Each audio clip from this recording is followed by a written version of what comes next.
Hello and welcome to another episode of the Smaulgld speculation series. Well, the CME group, the owner of COMEX, says that Bitcoin is a store of value. Now, why is the CME group declaring or arguing that Bitcoin is a store of value? Well, the CME group has a pending application with the CFTC to list a Bitcoin futures contract. And if you recall last month, we reported on a startup company called LedgerX that applied for and received regulatory approval to start trading futures contracts. And they launched sometime in late October. Well, the CME group says it's their turn now. And interestingly enough, they believe that one of the main reasons they're talking about getting their application approved is that there's demand for it, and they compare Bitcoin a lot to gold. Let's take a look at what the CME group, which is the owner of the COMEX group, where gold and silver futures trade, what they have to say. So they've announced that they have an application pending at the CFTC, and they've been in contact with the regulators, and they do expect this contract to be approved. Now, Terry Duffy, who's pictured below, he's the head of the CME group. He was on CNBC, and he was quite adamant that the Bitcoin contract and the Bitcoin product itself, he wasn't going to comment on, let's say that it was illegitimate or was a fraud. He was saying that there is demand for it, and there's demand for it in the mainstream. And of course, approval of a CFTC futures contract at the CME group would be a very big deal and go a long way towards legitimizing the Bitcoin ecosystem. And he said, quote, "You can't ignore the fact," and he says, despite all these nefarious uses for Bitcoin, this is more and more a story that won't go away. And mainstream companies want access to Bitcoin, and there's a huge pent-up demand from clients, not just on the speculative side, but on the commerce side. And that is true. A lot of people are saying that the only use for Bitcoin is to avoid taxes or to commit crimes.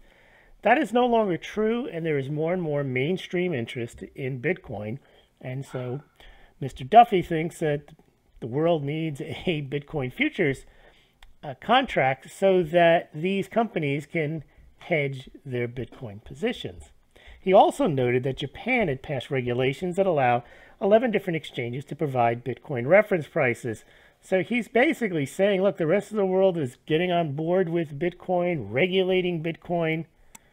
We have the systems. Why don't we do it? And if you want to click on here, you can see his interview with CNBC. What I found more interesting was not that they wanted to do a Bitcoin futures exchange. I mean, anywhere they can make money, they're going to want to set up a contract so people can trade on their platform. That didn't surprise me. What surprised me was they published this article called The Evolving Economics of Bitcoin, Gold, and Fiat Currencies. And if you take a look at the article, I'm not going to read it to you. You can click on the article. You can read it for yourself. But the whole gist of the article is tying Bitcoin and gold at the hip. That somehow they share these properties. They're very similar. And you get the sense that, and therefore, look, we have a futures contract for gold. Follows that if Bitcoin is digital gold, that we need one for Bitcoin. Let me just read you a couple of the highlights where they tie it. But the whole article is basically saying that Bitcoin and gold are similar. Bitcoin and gold are stores of value. They were also used as currencies, but they're not very effective uses of currency. Here's what he says. This is not written by Mr. Duffy, the CEO of the CME group, but by two other gentlemen. However volatile they may be, the reason why gold and Bitcoin, note the pairing, are perceived as stores of value is simple. Their money supply doesn't grow quickly, and in the case of Bitcoin, not at all someday. Both gold and Bitcoin money supply is determined by mining output.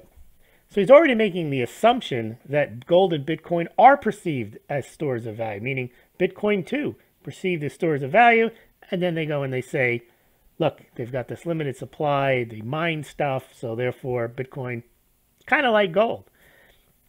And so I say clearly the CME group is promoting the concept that Bitcoin is digital gold and therefore ripe for futures market. Other points they make: Ethereum, Zcash, Dash, Ripple, Monero. doesn't mention Litecoin, not in my good graces with that, that those currencies or cryptos compete with Bitcoin, just like silver, and to a lesser extent, platinum, palladium compete with gold. So gold has competition, Bitcoin has competition. Therefore, gold is like Bitcoin, Bitcoin is like gold, and we need to have a futures contract. It basically says this might keep Bitcoin's value in check before it rises another 10 or 100-fold. And then they say, gold and Bitcoin have been great if erratic stores of value. Gold and Bitcoin appreciate because of the slow growth of mining supply. Strong stores of value encourage hoarding, deflation, and financial instability. That's a cut against gold, and they're just trying to throw that negative in with Bitcoin as well. But it is true that people do hoard gold and Bitcoin. They also make poor units of account and methods of deferred pay. Well, I don't think they make poor units of account. Gold operated in coin form for thousands of years is a very fine unit of account. And Bitcoin, if people want to spend it, is a very decent unit of account. Deferred pay, not necessarily, because the price can fluctuate when it comes time to pay. Now, here are the questions. I'm giving a little bit of my input on this, but I want to get yours. I'm not going to give you mine. Is Bitcoin a store of value? First question. Second question. Is Bitcoin digital gold? Next question. Will the CME group application actually be approved by the CFTC? If the contract is approved, will it attract significant institutional interest? And if it is, what impact will it have on the price of Bitcoin? And will it make Bitcoin more or less subject to manipulation? Please leave your responses. If you'd like to leave detailed responses, that's great. You can do so on the Smaulgld website. It's probably the best place to leave a response. You can do so below the BitChute, below the VidMe, or below the YouTube. The YouTube is the most, sometimes the comments, you write a long comment, you hit click, and it just gets lost. No idea why. It's not in my spam folder. So if you want to make sure that your comment gets read and that your comment is responded to, leave it on the Smaulgld website. It will be held in moderation, which means that I will then take a look at it and I will read it and respond to it. And if you're a regular, I'll just whitelist you so that you can have your comments automatically approved as you submit them to the Smaulgld.com website. Well, thank you very much for listening. Later today, I'll have the American Gold Eagle reports ready for you, so make sure you subscribe to this channel wherever you're listening, and also to the Smaulgld site. Thank you very much.